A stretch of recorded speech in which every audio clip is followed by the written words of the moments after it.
I picked up this N64 controller for just $5 at my local thrift store. It was marked $5.99, but they were running a sale and gave it to me for $5. The downside, the analog stick is loose. Let's see if I can fix it. After checking out some forums, I found out this problem is pretty common. It's a typical wear and tear of those controllers, and man, this thing is filthy. This is actually a first one for me. I don't own a Nintendo 64 and I'm more used to fixing NES controllers, which have a way simpler layout. To get started, I pry open the stick assembly. There's one screw and two plastic latches holding it together. Inside, the stick itself seems fine. It's coated in dust and debris, but still intact. The stick connects to two small black plastic scoops.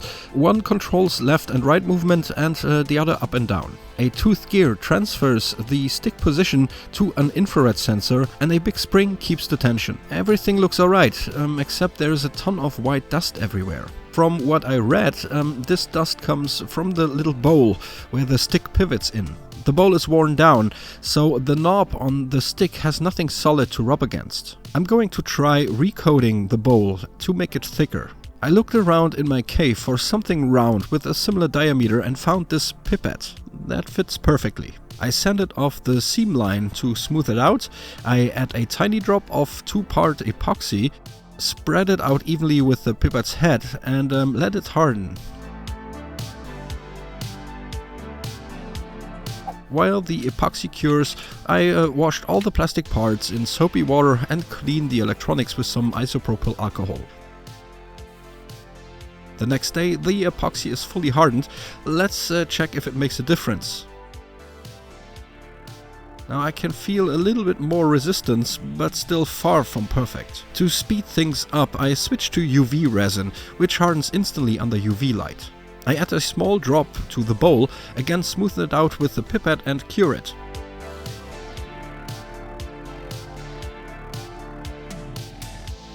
Alright, now we are getting somewhere.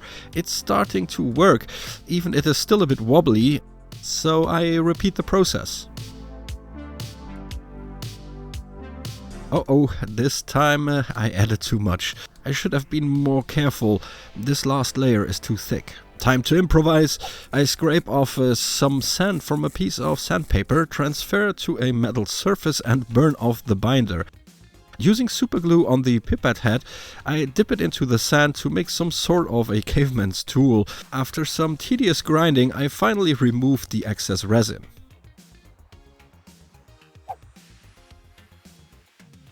And success! It's not perfect, but the stick works now. This fix should hold up a few more years, at least until I decide to replace the entire analog stick. Thankfully, you can still find spare parts for these controllers. Reassembling the controller is pretty straightforward, and I make sure all the bits and pieces are in the right spots. As I said, this isn't a perfect fix, but considering the alternative, replacing the analog stick, this solution costs me almost nothing. 3 drops of UV resin and some patience. I hope you enjoyed, and let me know how you would fix it in the comments. Subscribe and ring the bell.